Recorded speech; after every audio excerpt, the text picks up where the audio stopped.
The first 7 years of our life, the brain is operating at a lower level than consciousness. That's why kids below 7 can mix the real world and the imaginary world. You're not a victim of the universe. If anything, you're a victim of your subconscious programs.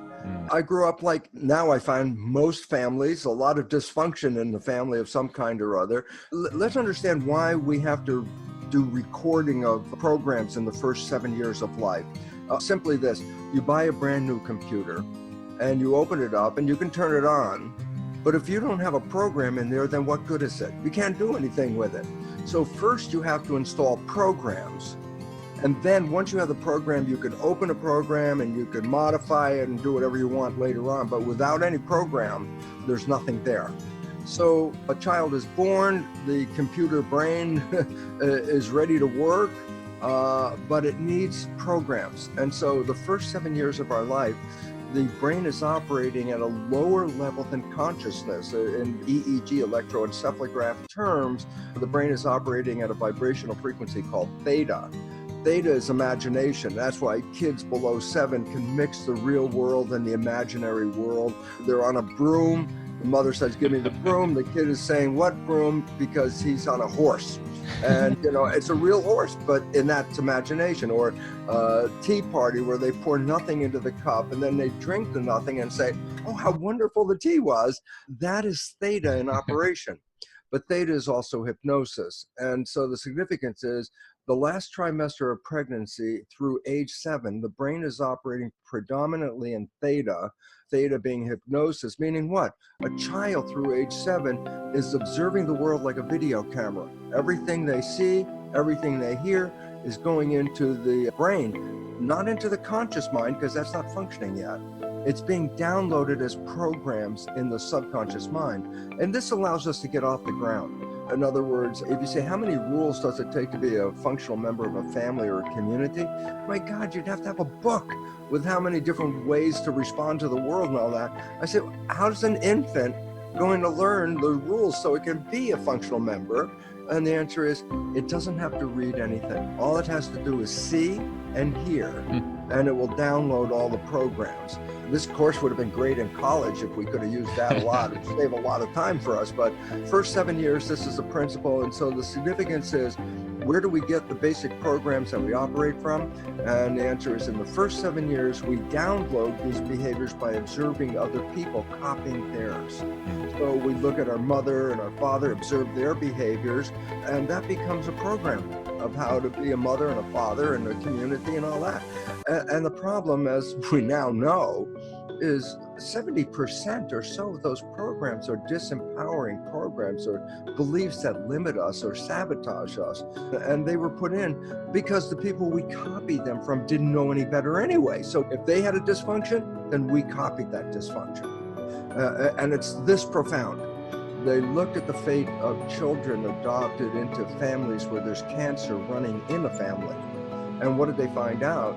Is that the adopted child will end up with the same probability of getting the family cancer as any of the natural siblings.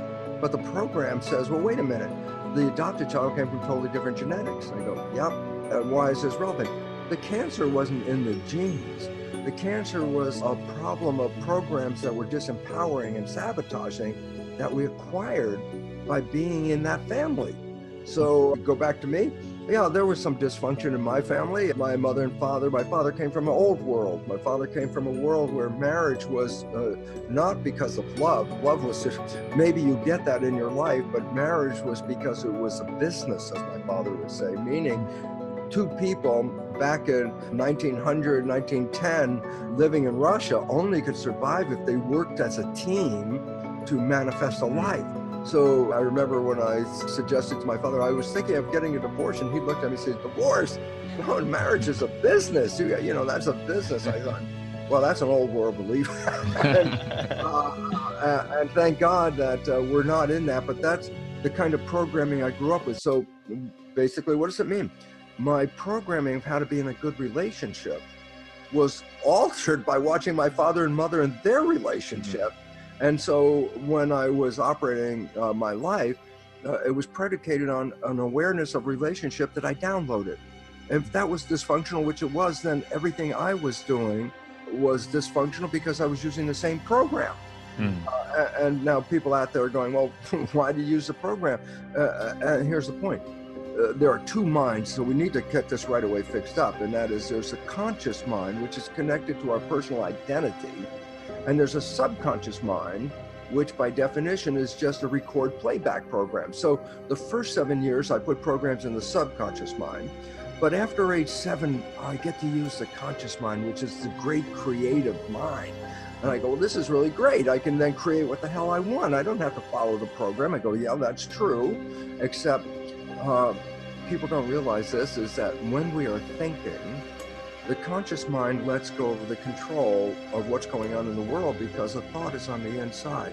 So if I say, hey, tell me what you're doing on Thursday at 2 o'clock, if you're looking around for the answer, I go, the answer's not outside, the answer is inside. What am I doing on Thursday? So I'm thinking. Well, the problem is the moment I'm thinking, I'm not paying attention to what's going on. So it's interesting, if you're walking down the street and you have a thought, it doesn't mean you walk into a tree or walk off the sidewalk, or if you're driving the car and you're thinking, it doesn't mean you crash your car. I go, well then, who's paying attention? If my conscious mind is going inwards, who's looking at the road? And it turns out subconscious is autopilot. So as we think, any job that's going on, any awareness that's necessary for our survival is now handled automatically, autopilot, subconscious. Well, that's where the programs that I got from other people are. So when I am thinking, I'm not playing my behavior that I want. When I'm thinking, I default to the program in the subconscious. And I go, yeah, but that program wasn't my wishes and my desires for life. That was just copying my parents. So here's the big, most important lesson for everyone out there to listen at this moment, and that is this. We are only conscious about 5% of the day. 95% of the day, our conscious mind is busy thinking about what happened yesterday, what's going to happen in the future, what I need to do, whatever, blah, blah, blah. That means that 95% of the day, you're not operating from your creative conscious mind, which has your wishes and desires, health, happiness, relationships, great job. I say, oh, that's conscious wishes, conscious desires. I go, but that's only 5% of the day. 95% of the day, we are operating from the programs. And here's the part that really screws us up, is because conscious mind is not observing as we're playing these subconscious programs, then if we have a negative program and we're expressing it, conscious mind doesn't see it. Conscious mind's busy thinking. So whatever program is coming out 95% of the day, we don't really observe it. I could summarize it with a story. I was given 30 years the same story because it works. And that is this. You have a friend, you know your friend's behavior very well. You happen to know your friend's parent. And one day you see your friend is expressing the same behavior as their parent. And then so you want to tell your friend, of course, it's like, hey, Bill, you're just like your dad. And then you back away from Bill because Bill goes totally ballistic. How can you compare me to my dad? I'm nothing like my dad. And everyone laughs. Why? Because they've had this experience. And I say, 2 points, most profound story in the whole world, just from that. And point number 1, everyone else can see that Bill behaves like his dad. It's Bill who doesn't see it. I go, well, how does that happen? I go, because A, he downloaded that behavior in the first 7 years of his life. B, 95% of the day he's thinking and automatically playing this behavior. And C, because his conscious mind's not watching the behavior, it's inside thinking, Bill doesn't even see the behavior.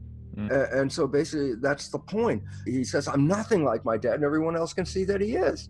And that's because we play these programs all day. So that's profound point number 1. Now, everybody get ready, sit down, hold on, because profound point number 2 is this. We are all Bill. Every one of us is doing this all day long.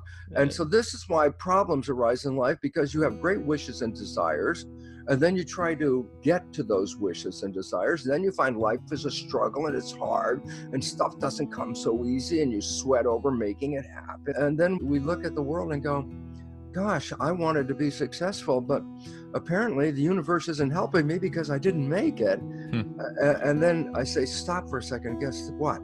the universe was going to give you everything you were thinking about. The unfortunate part is 95% of the day you were operating from a negative belief, just like Bill, and 95% of the day, if you don't have a program supporting what you want, the existing program will sabotage what you want. And therefore, inevitably, anything that we really struggle to find, whether it's a relationship, a good job, health, whatever you're looking for, and you're struggling to manage to get it, is it because the universe doesn't give it to us? That's our perception, because we don't even see we're involved. We just see the result. I'm not successful. And therefore, must be the universe is the problem, because I want to be successful. It's not happening. Therefore, the universe, I'm a victim. That's what we got to clear up. You're not a victim of the universe. If anything, you're a victim of your subconscious programs.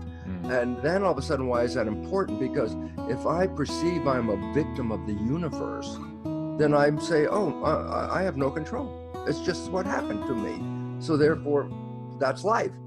But then when we understand, wait, I am manifesting this, then all of a sudden I go from victim to the opportunity to be master. Because if I'm manifesting it, then why can't I manifest something different? The answer is yes, you can. But you have to recognize the conscious creative mind, which will manifest that new belief, is still only working 5% of the day, no matter how much awareness your conscious mind has, how knowledgeable it is, how many books you've read of self-help, how many lectures and videos. I say that educates the conscious mind. The original programs, they're still in there. So no matter how smart the conscious mind gets, if you don't change the subconscious program, then 95% of the rest of your life is really not coming from your wishes now, but it's coming from the program. And that's why we look at life as a struggle. When it turns out, no, we're only fighting our own belief. That's where the problem comes from. And it's invisible. And that puts us back into the position, it's not me. It's the universe that's not helping me.